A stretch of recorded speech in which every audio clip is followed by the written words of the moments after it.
Hello, and welcome back to Leadership that Liberates. If you missed last week's episode, you may want to go back and listen to that because this is really a continuation of that. This is building upon that. So, last week I shared the story of a relationship with an ex that I had and everything that unfolded in that situation. And today I'm really going to talk about the lessons I learned, the things that I've realized, the way that that impacted me.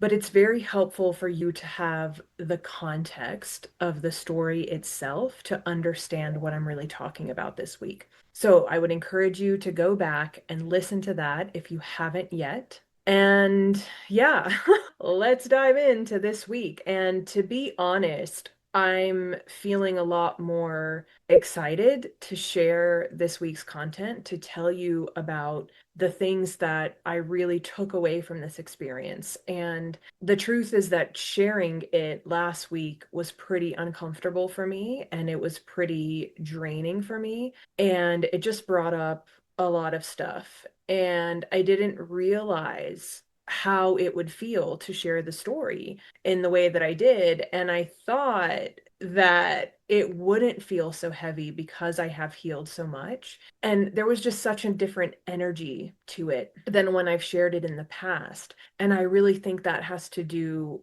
with where the sharing came from. So when I shared it in the past, I told you last week that it really did come often from this place of rage and resentment and just feeling really angry about what I experienced, which makes sense. But it was like I was almost disassociated for myself. Like it wasn't even my life, my experience. It was almost as if I was telling somebody else's story. It was like I could laugh at parts of it, at how ridiculous some of it was. But I think it was because I had to detach myself to a certain extent from what I lived to be able to process it, to be able to move forward in some way. And I think sharing it again last week, it was like I wasn't detached or disassociated or disembodied at all. I was really, really present with my experience. And that just felt very different. So it was actually kind of hard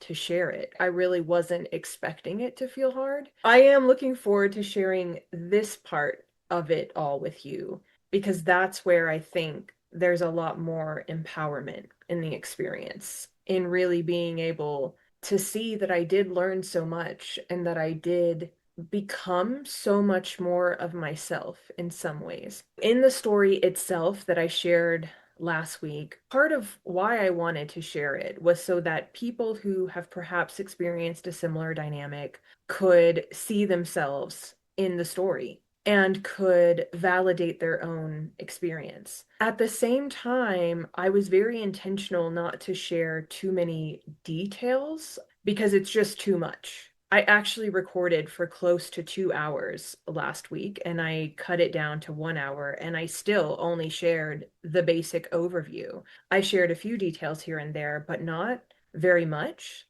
And it's really in the details that you can see how twisted everything was, and that you can really identify, like, oh, this is very emotionally manipulative, psychologically abusive behavior on the part of the other person. I actually have pages and pages and pages of everything documented for when I was working on the old podcast project I was doing around this that I never followed through on. And I was reviewing those notes yesterday or the day before. And I was like, wow, this is insane. There's so much I didn't even remember. And to look back at those details and to realize just how consistent the twistedness was, it absolutely makes sense that I was no longer myself by the end of that experience. As somebody reflected back to me, a friend of mine told me later, she said, you were like a shell of a human. I didn't even recognize you. It just makes sense that I lost my mind in the process of that because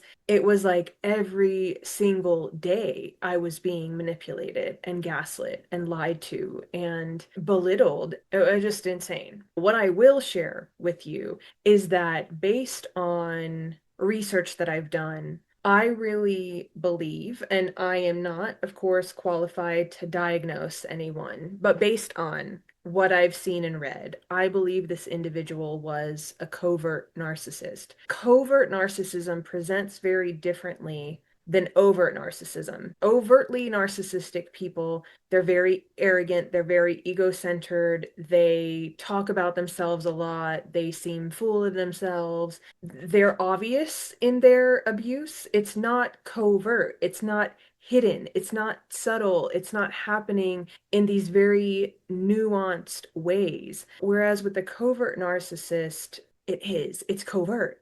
It's hidden, it's under the surface, it's subtle. And also, this is a person who often presents themselves as being very insecure, as they have a lot of things that they are not confident about, which is very much how this person, how Daniel presented himself to me. He seemed like he had a lot of insecurities. And it's actually part of how a covert narcissist gains empathy and compassion from other people, which is part of what plays into why they are later able to manipulate. I have seen and read things about people who operate in similar ways. And my first impression, my first thought was, do these people go to school to learn how to be this way? Because it is very textbook. It's like they have very clear patterns of behavior, very clear tactics. And this is also part of why there's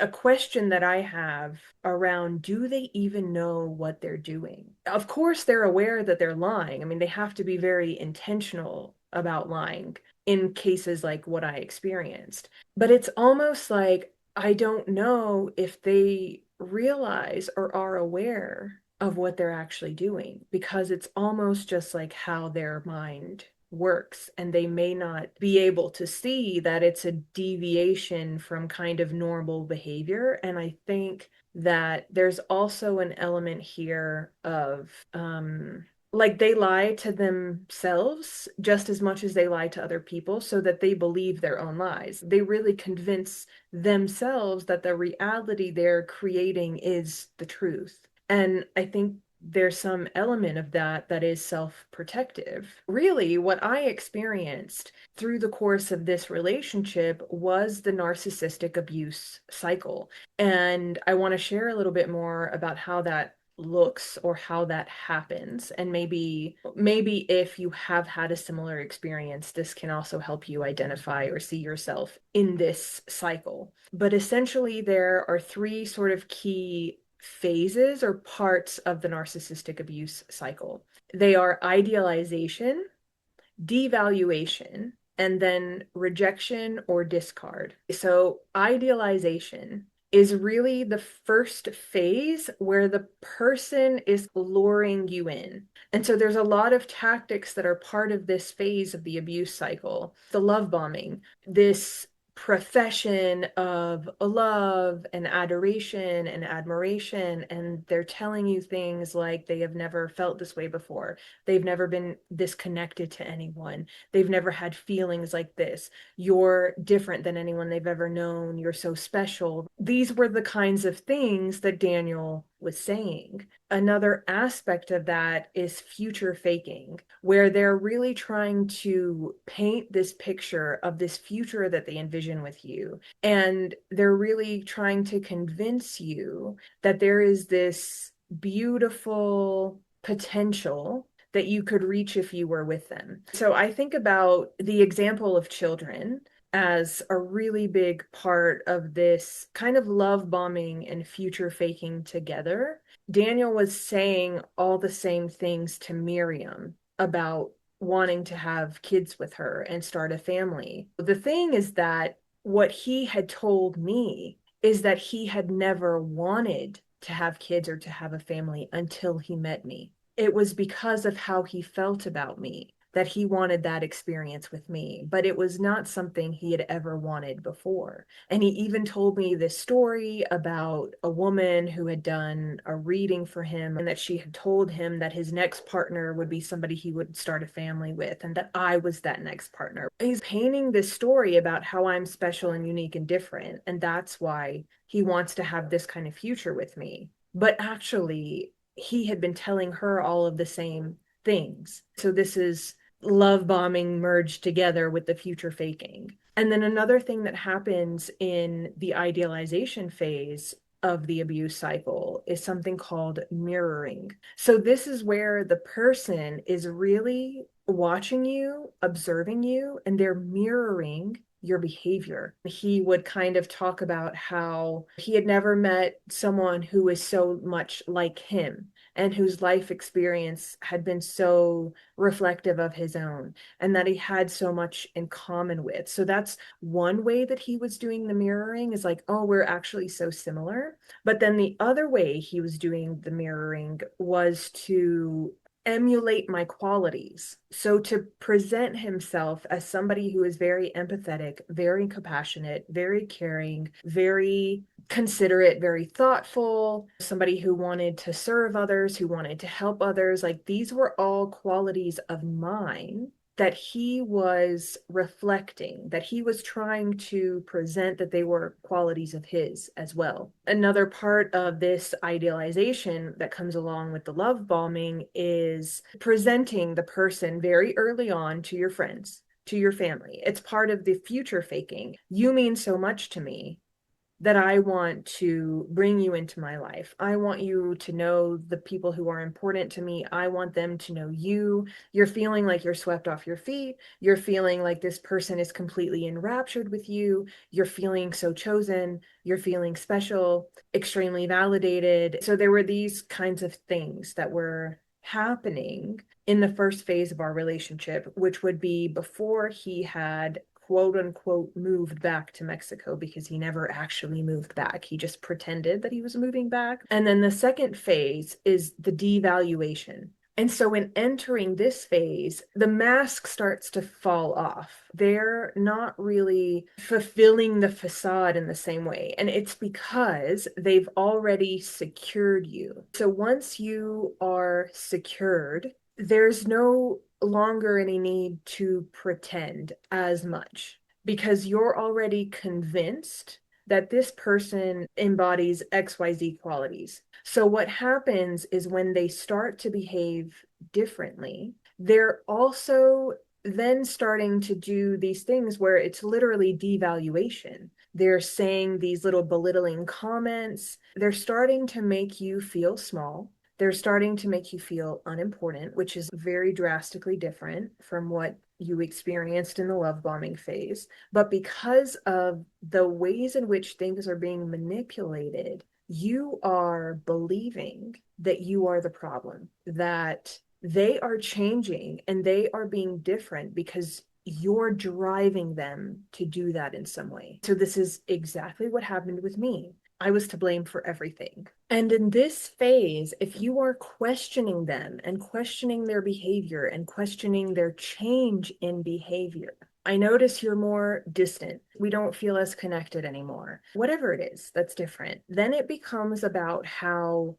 again, you are the problem. You're never happy. You're never satisfied. Your expectations are too high. You're demanding. You're asking too much of me. The example that I gave in the story last week of after he had gone on this supposed work trip, and I was asking him if we could talk once a week, a video call, because I was saying, you feel so distant. You're being so different. You weren't like this when you were away before. You were engaging with me all the time, and I just want to connect with you a little bit. And the response was that I'm asking too much of him and putting too much pressure on him. So it's like everything starts being turned around on you, where you are the problem in every situation. And this is where the gaslighting is really prominent as well, because now they're twisting situations and experiences to ensure that it looks like you are the problem. And circular conversations are key to the way that a narcissist communicates. This would happen with Daniel all the time. It's like we're going round and round and round and round. And you said this thing in this moment, and like 2 minutes later, you're saying something totally different and you're totally changing the story. And then I'm questioning that. And then it goes to this other thing. And it was just, it's like round and round. Then after this kind of the second phase of devaluation, then we move into the third phase of the abuse cycle, which is the rejection or the discard. They're expending so much effort to do all the things that they're doing, and it's taking a toll on them. And at this point, they're looking for ways to get out. This is when a lot of breakups happen. At this point, they're starting to look for other partners. They're kind of lining people up to replace you. And this is where it's like you're no longer on a pedestal for them, because now you're questioning them, you're asking them for communication, you're asking them for reciprocity and consistency and compromise, like all the things they're not willing to give. And now they're looking for new supply. And this can be a cycle. I very much experienced this as a cycle. I didn't share when I told the story because, again, it's just like so much. But I think in the times that we were together, he broke up with me at least 3 times, 3 or 4 times. And then it's like the process would start all over again. And at this point, like I really am, I'm a shell of myself. And I believe that I'm somehow the problem. And now also my anxious attachment is in full gear, and I'm trying to convince this person to love me and to choose me. And so it's like the cycle was just going on and on and on. And when I had this conversation with Miriam, from what she shared with me,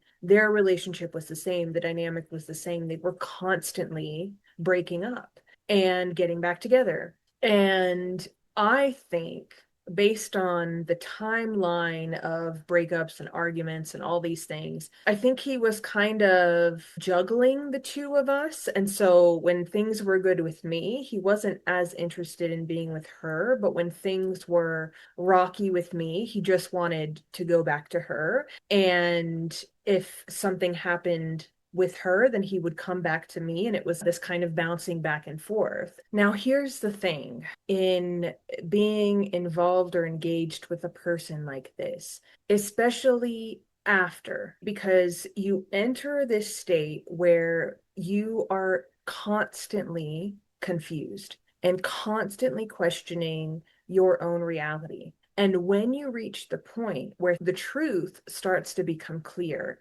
and the fog is lifting, this illusion is starting to dissipate, it's so easy to look back at everything and think, I am so stupid. This is how people very often feel after they come to understand what they were really experiencing. They feel like they're dumb. They feel like they're weak. They feel a lot of shame, a lot of embarrassment. This is definitely what I felt. Even when I started, for example, when I started dating my current partner, I only told one friend about him for the first 6 or 8 months we were together. And we lived together for months before I ever told my family about him, before I told most of my friends, because I was so embarrassed. And I just assumed that everyone would think that I was dumb and that I completely lacked judgment. And if I could not see this other person for what they really were,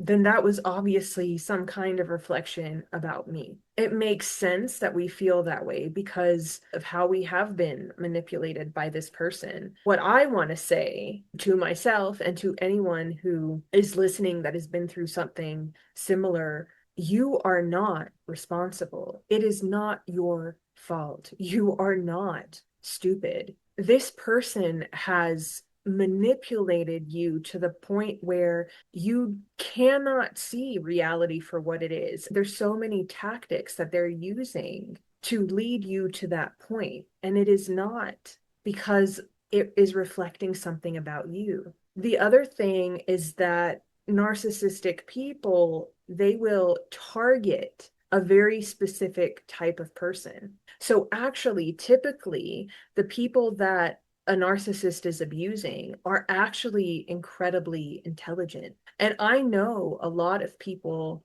who have been in these types of relationships, and they're some of the smartest people I know, some of the most intuitive people I know, really good judges of character. This is not somebody who is weak or who is not intelligent or who is not emotionally attuned. Narcissists will target people who are very empathetic, very strong, very compassionate, very caring. They love those qualities. And part of why they love a person like that is because you will be forgiving. You will offer a lot of grace. You will always try to see things from their perspective. You are more likely to try to hold yourself accountable, to reflect on what you might have done wrong, to take responsibility for your own role in conflict or argument. And they love that because it feeds into them being able to use their tactics. It doesn't mean that it's your fault. It was not my fault. We are not responsible for the choices that this other person makes. We are not responsible for being targeted. We are not responsible for being manipulated. That person chooses that. They choose to belittle, they choose to manipulate, they choose to gaslight. If this has happened to you, it is not your fault. I just cannot emphasize that enough, because part of what this person does in their process is convince you that everything is your fault. It's not your fault. And if you know people who have gone through something like this, and there's a part of you that thinks that they are naive or that it's somehow a reflection of them, it's not. It is not. It is not anyone's fault that they are abused physically, psychologically, emotionally, whatever kind of way. And I will take this moment to say, actually, that it's October. In the US, it is Domestic Violence Awareness Month. And this is a form of domestic violence. Even though for many of us, it may not match what we typically think of as domestic violence. And this is actually why it was so hard for me to identify that this is abuse. And this is why I shared kind of the context around my parents and the dynamic with them and how they treated me when I was younger. Because I wanted you to be aware that I have absolutely experienced a lot of abuse before, but it really looked so different. It's part of why I couldn't see what was happening for what it was, because there was no addiction, there was no physical abuse. This person never even raised their voice at me. He was always so cool and calm and collected. It was like, this isn't abuse. I didn't think that I was being abused, but I felt it in my body. I felt my inner experience was the same as when I was a child. And because I couldn't see it for what it was, I even said to somebody once, kind of in the early stages when he had just started acting differently, when we had first entered the devaluation phase of the relationship, I even said to somebody, like, it's interesting that he is bringing up so many of the same kinds of feelings that I had in childhood. And maybe it's like I'm experiencing them in a safe container so that I can heal them.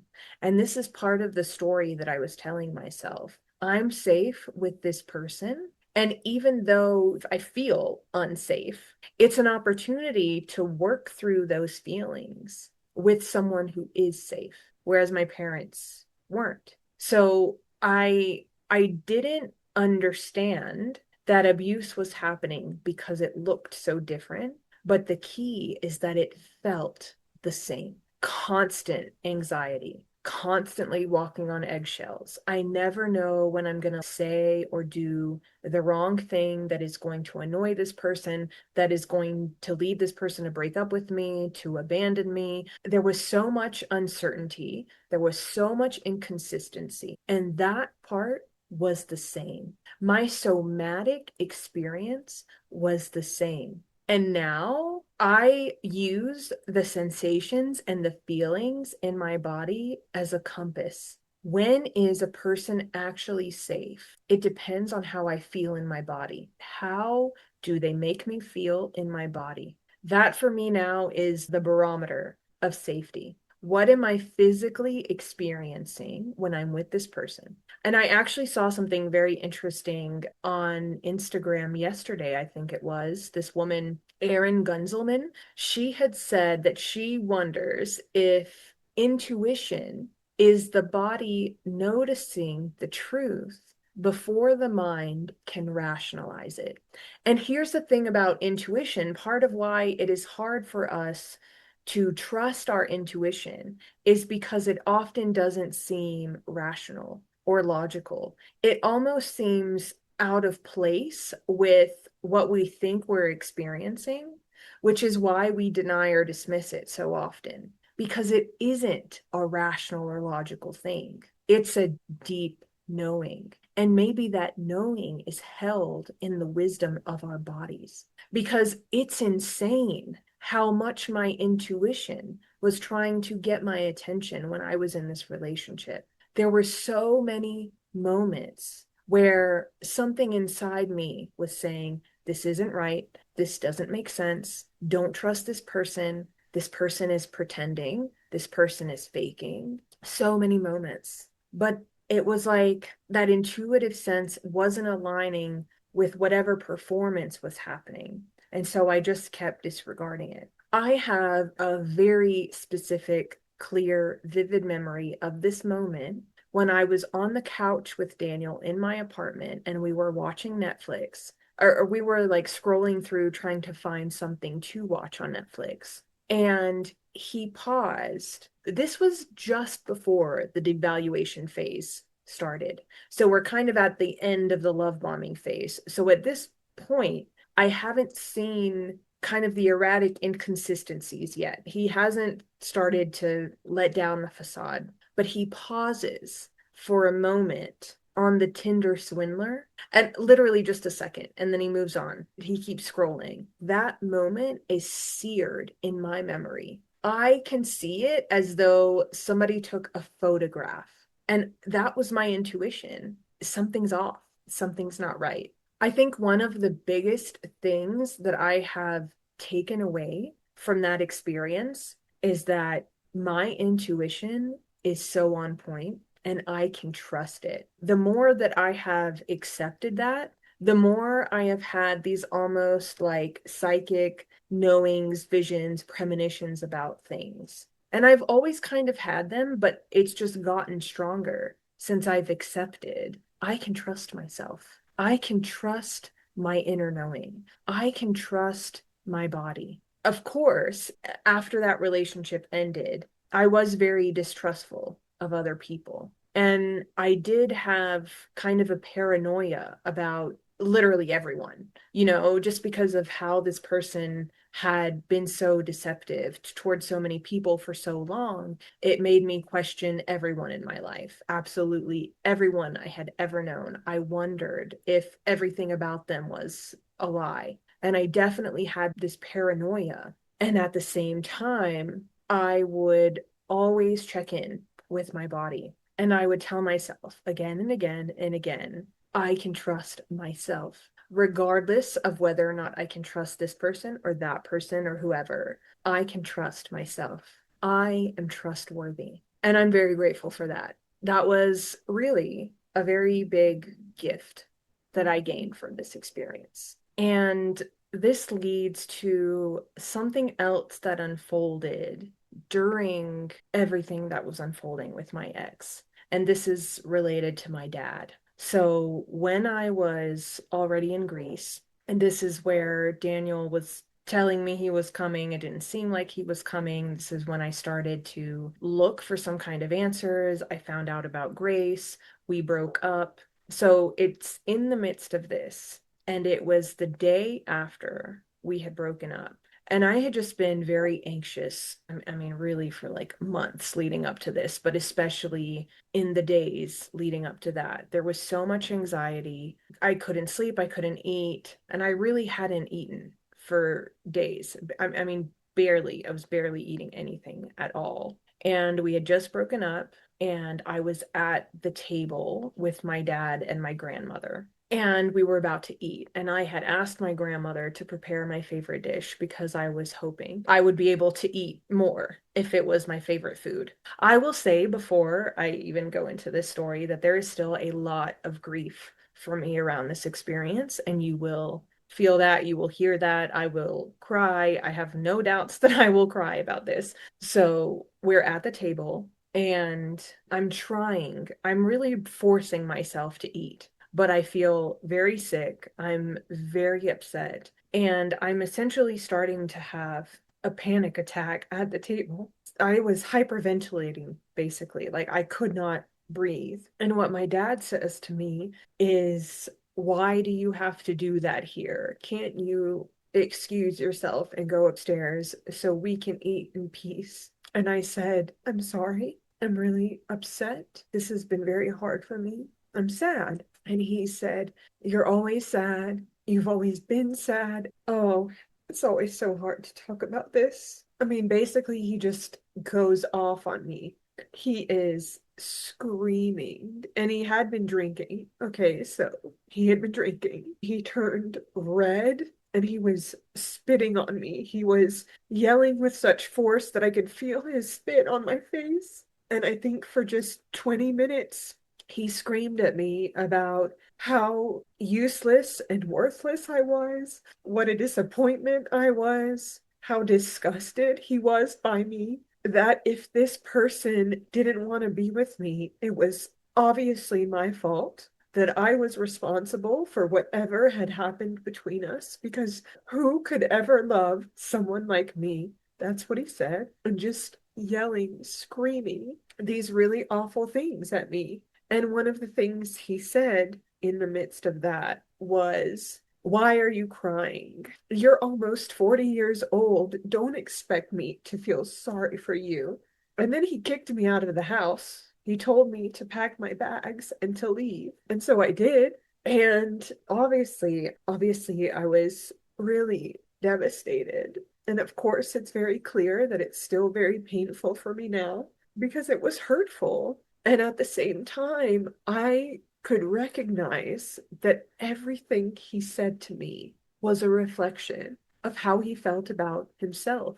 I don't know that he was even talking to me. I think he was yelling at himself, but I was receiving it. I was on the receiving end of it. But this is how narcissistic types of people, because my dad is very narcissistic in an overt way, this is how they make you believe that you're the problem, that you're bad. They project all the things that they feel about themselves that they can't acknowledge or admit to, they project onto you. And you internalize and you believe the things that they say are true about you, but it's actually what they feel and believe about themselves. And that one thing that he said, that he's not going to feel sorry for me because I'm almost 40 years old, that really stayed with me. And it was this moment of realization that exactly,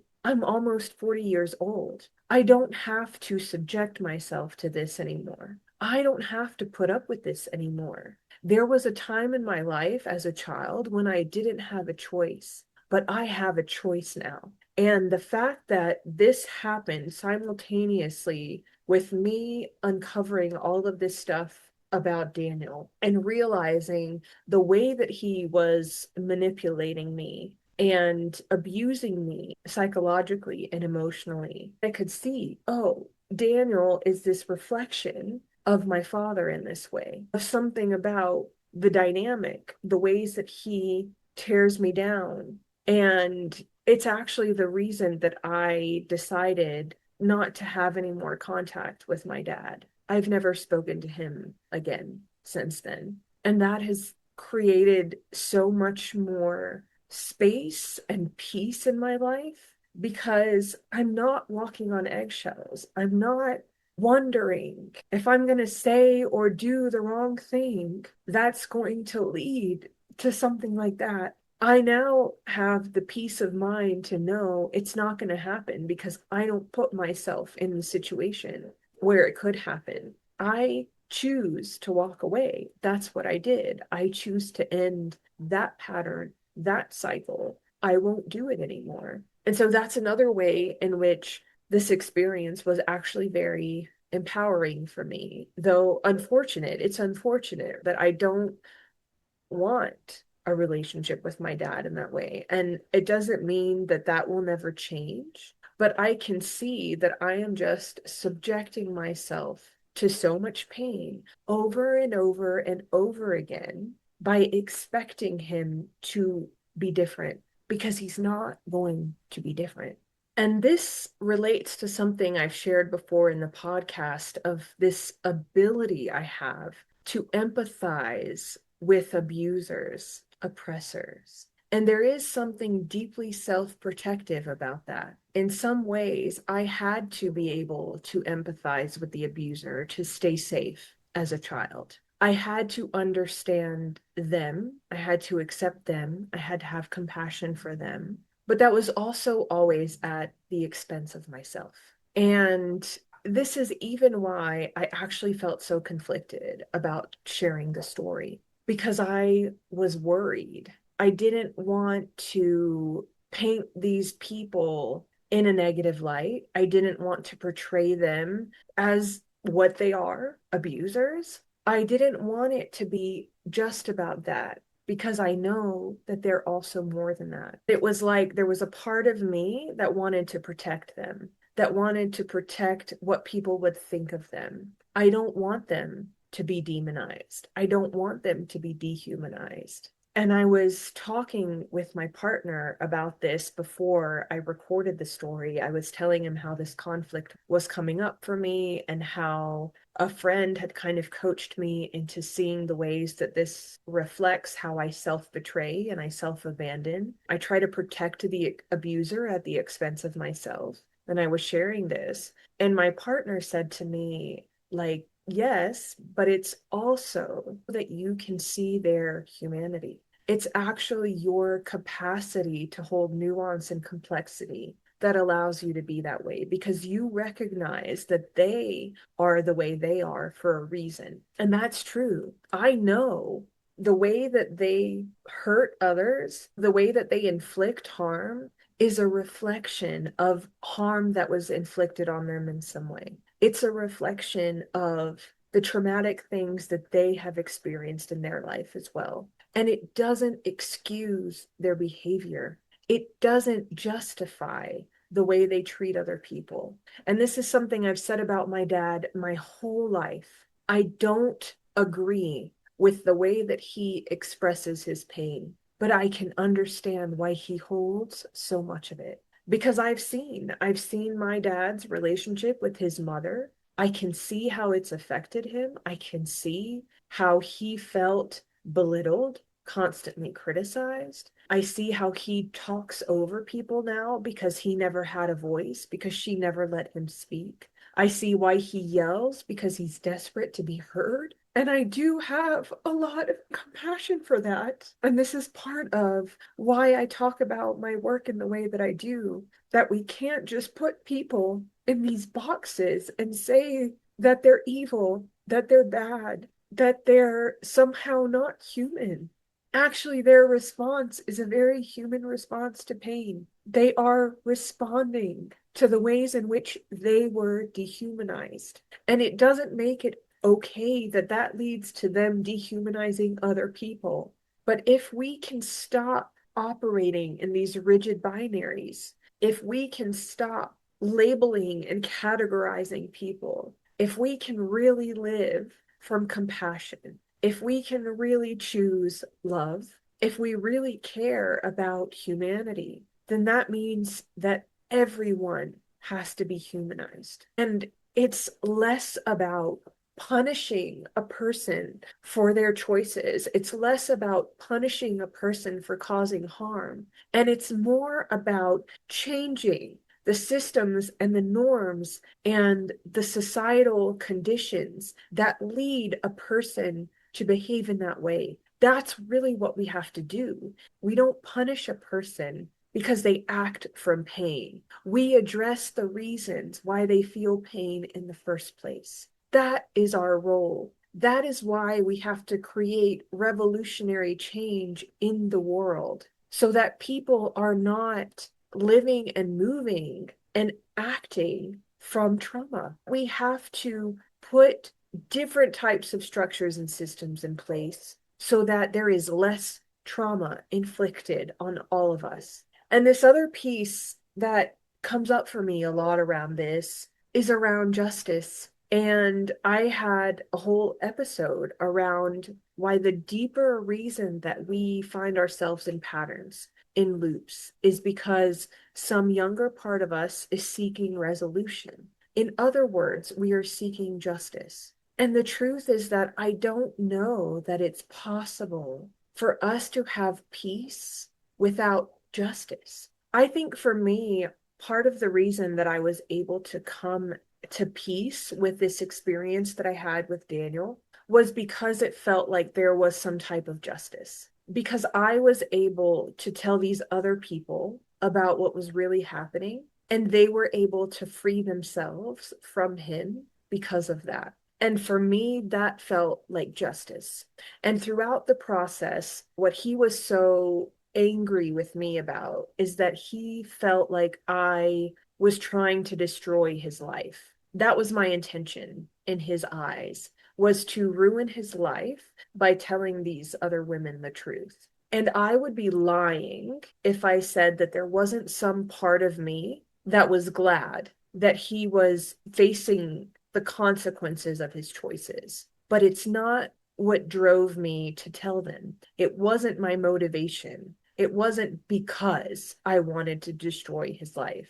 It was because I wanted to save theirs. Exactly what Alexandra said to me. And at the end, you saved my life. That was the reason that I told them the truth. It wasn't because I wanted to hurt Daniel. I wanted to help them. And so for me, there was justice in that. And so I was eventually able to be at peace with the experience because there is something in me that feels like I was supposed to do all of that. That the reason that we kept getting back together over and over again, that the reason I met him in the first place, the reason I had the dream that I had about him was so that I could help these other people. Now, I think what makes it very difficult for me with my relationship with my dad, with where I stand with him and why there's so much grief when I talk about that experience with him, which honestly was not unique. It was not a unique experience. And also, so much kind of tension when I'm around my mother is because I don't have any sense of justice with either of them.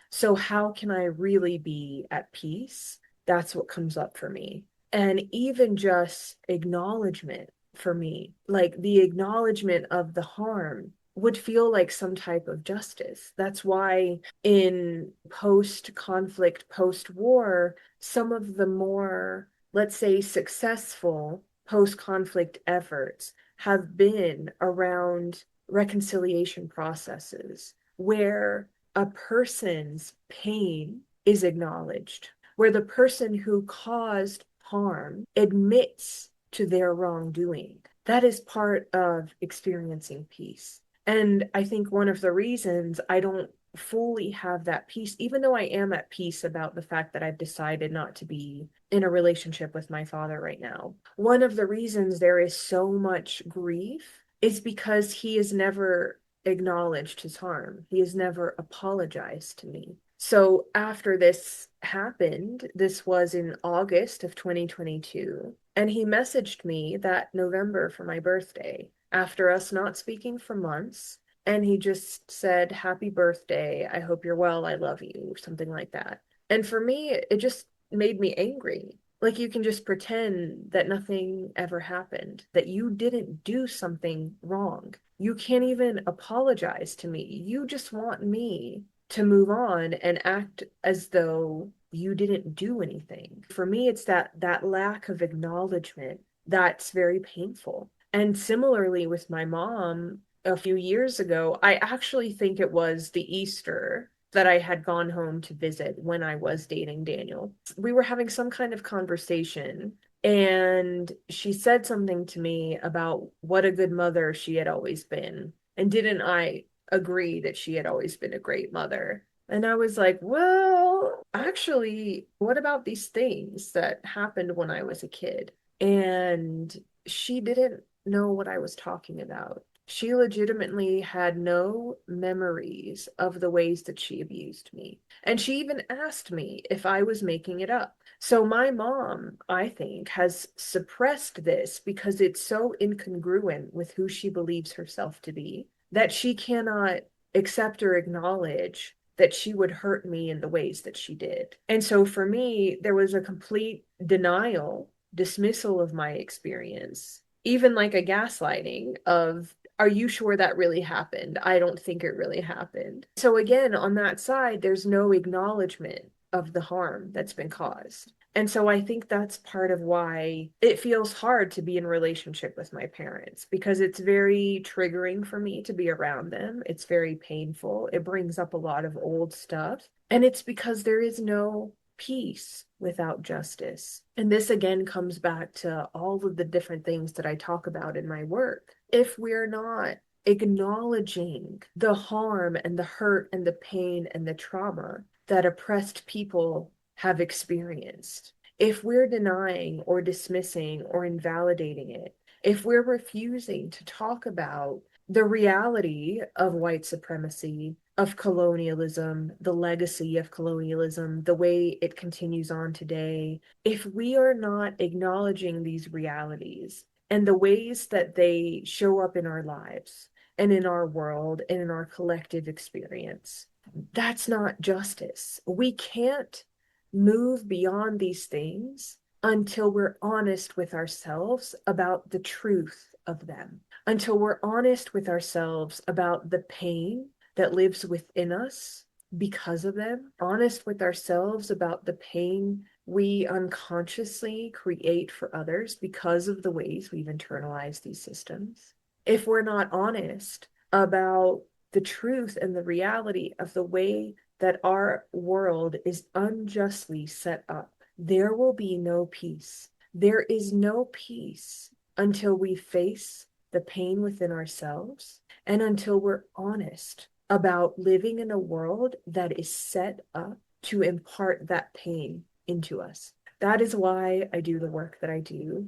That's why I approach it in the way that I do. These last few years and this experience has been huge in really understanding why this work is actually so important and why I want to do it in the way that I do it. And I hope that this has somehow been helpful for you. And I'm very grateful that you have listened to me. I'm very grateful that you choose to be here. I hope you will keep coming back. And I will say that this is the last episode of the podcast until the new year, until 2026. I hope to see you back here in a couple of months. And if you're behind on episodes, this is a great time to catch up and to listen in, to tune in to what you've missed. And I'll see you again soon.